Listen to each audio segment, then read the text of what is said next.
ओमज्ञानतिमिरान्धस्य ज्ञानाञ्जनशलाकया चक्षुरुन्मीलितं येन तस्मै श्रीगुरुवे नमः। तप्तकाञ्चन गौराङ्गी राधे वृन्दावनेश्वरी वृषभानुसुते देवी प्रणमामि हरिप्रिया। जय श्री कृष्ण चैतन्य प्रभु नित्यानंद श्री अद्वैत गदाधर शिवसादि गौर भक्त वृंदा। हरे कृष्णा कृष्ण कृष्ण हरे हरे, हरे राम राम राम हरे हरे। हरे कृष्णा। श्रीमद् भागवतम प्रथम स्कंद सप्तम अध्याय आप श्रवण कर रहे हैं। सप्तम अध्याय में श्रीमद् भागवत की रूपरेखा तैयार हो रही है कि श्रीमद् भागवतम कब और किसे सुनाई जाएगी। राजा परीक्षित से श्रीमद् भागवतम का शुभारंभ माना जाता है, क्योंकि सबसे पहले राजा परीक्षित को ही भागवतम सुनाई गई थी सुखदेव गोस्वामी के द्वारा। तो राजा परीक्षित के जन्म से पहले की कथा चल रही है, जब अश्वत्थामा ने द्रौपदी के 5 पुत्रों को मारा, फिर अर्जुन ने उसे किस तरह से बंदी बना लिया। उसके ब्रह्मास्त्र को समाप्त करने के बाद, बंदी बनाने के बाद भगवान कहते हैं कि हे अर्जुन, इस द्विज बंधु पर दया मत करना, इसने बहुत बड़ा पाप किया है, जघन्य अपराध किया है, इसे तुम मार डालो, इसका वध कर डालो। तो भगवान ऐसा अर्जुन को कहते हैं, लेकिन भगवान वास्तव में ये नहीं चाहते कि अश्वत्थामा का वध हो जाए। भगवान केवल यहाँ पर अर्जुन के कर्तव्य परायणता की परीक्षा लेना चाहते हैं कि देखते हैं अर्जुन क्या निर्णय लेगा। तो अर्जुन ने उसका वध तो नहीं किया, पर द्रौपदी के पास ले गया कि द्रौपदी ही निर्णय करे इसका क्या करना है। पशुओं की तरह रस्सियों से बांधकर उसको ले जाया गया। फिर वो देखकर द्रौपदी को दया आ गई कि ये ब्राह्मण का पुत्र है, उसने ब्राह्मण जैसा सम्मान दिया उसको। और अब आगे द्रौपदी क्या प्रार्थना करेगी भगवान श्री कृष्ण के समक्ष और अर्जुन के समक्ष, वो हम आज जानेंगे। उससे पहले भगवान की एक छोटी सी वंदना कर लेते हैं, ताकि हमारा हृदय भगवान के चरण कमलों में स्थापित हो सके। हरे कृष्णा हरे कृष्णा कृष्णा कृष्णा हरे हरे, हरे राम राम राम हरे हरे, हरे कृष्णा कृष्णा कृष्णा हरे हरे, हरे राम राम राम हरे हरे, हरे कृष्णा कृष्णा कृष्णा हरे हरे, हरे राम राम राम हरे हरे, हरे कृष्णा कृष्णा कृष्णा हरे हरे, हरे राम राम राम हरे हरे, हरे कृष्णा कृष्णा कृष्णा हरे हरे, हरे राम राम राम हरे हरे, हरे कृष्णा कृष्णा कृष्णा हरे हरे, हरे राम राम राम राम हरे हरे, हरे कृष्णा कृष्णा कृष्णा हरे हरे, हरे राम राम राम हरे हरे। हरे कृष्णा। जय श्री व्यासदेव, जय सुखदेव गोस्वामी, सूत जी महाराज की जय हो, चैतन्य महाप्रभु की जय हो, श्रील प्रभुपाद की जय हो, सरस्वती माता की जय हो, गणेश भगवान की जय हो, शिव शंकर भोलेनाथ पार्वती माता की जय हो। जय सिया राम, राधे कृष्णा। जय बजरंगबली हनुमान की, सभी के गुरु महाराज की जय हो। ओम नमो भगवते वासुदेवाय। हरे कृष्णा। तो आइए पाठ को आगे बढ़ाते हैं। अश्वत्थामा को रस्सियों में बंधा हुआ देखकर अब द्रौपदी क्या कहती है? पहले तो उसने क्षमा करने के लिए कहा है, अब भगवान से किस तरह से आज प्रार्थना करेगी द्रौपदी, वो देखना है, जिससे हमें पता चलेगा कि एक शुद्ध भक्त का हृदय कितना कोमल होता है। तो आज हमें एक शुद्ध भक्त की महानता सुनने को मिलेगी, तो ध्यानपूर्वक श्रवण कीजिएगा। हरे कृष्णा।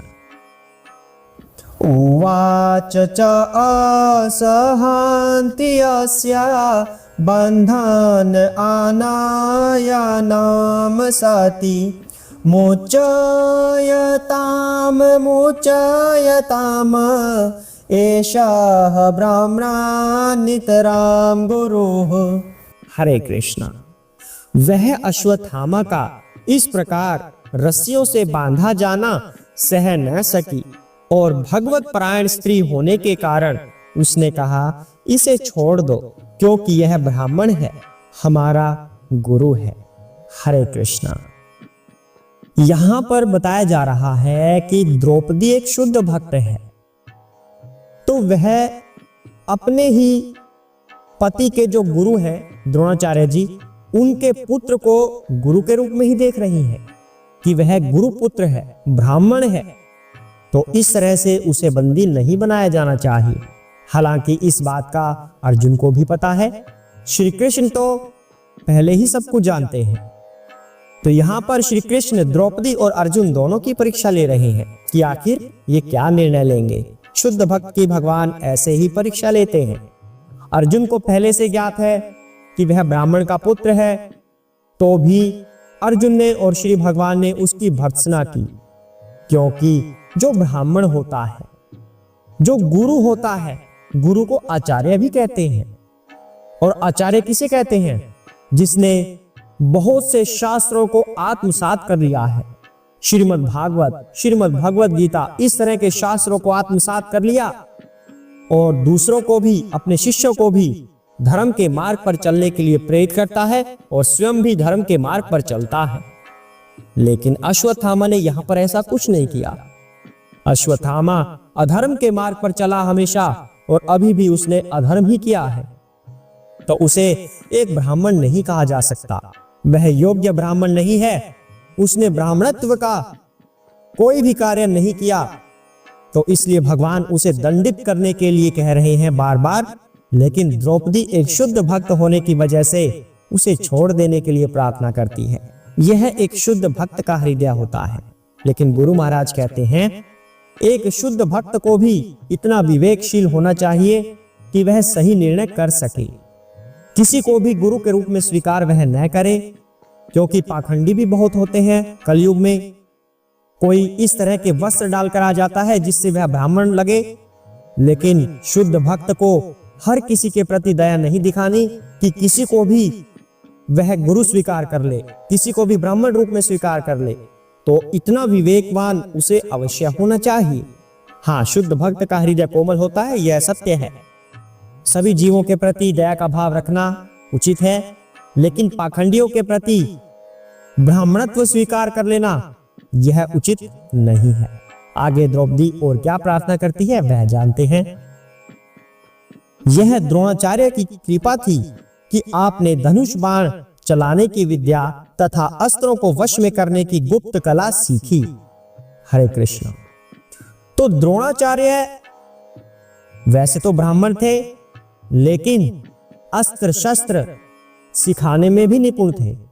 तो वो सबके अस्त्र शस्त्र सिखाने के गुरु थे। तो अर्जुन को जितना भी ज्ञान था कि किस तरह से बाण चलाने हैं, धनुर्विद्या, पूरा का पूरा ज्ञान उन्होंने द्रोणाचार्य से ही लिया था। आज के युगों में जो स्थूल विज्ञान है, जिसमें कि मिसाइलें आती हैं, परमाणु बम आते हैं, उसकी अपेक्षा जो उस समय मंत्र उच्चारण के द्वारा कोई तीर चलाया जाता था, कोई बाण साधा जाता था मंत्रों की विधि से, तो वो सूक्ष्म विज्ञान आज के स्थूल विज्ञान से कहीं अधिक घातक है। तो वह सारी की सारी शिक्षा अर्जुन ने द्रोणाचार्य से ली थी। तो अगर द्रोणाचार्य ना होते तो अर्जुन वो शिक्षा किससे लेते?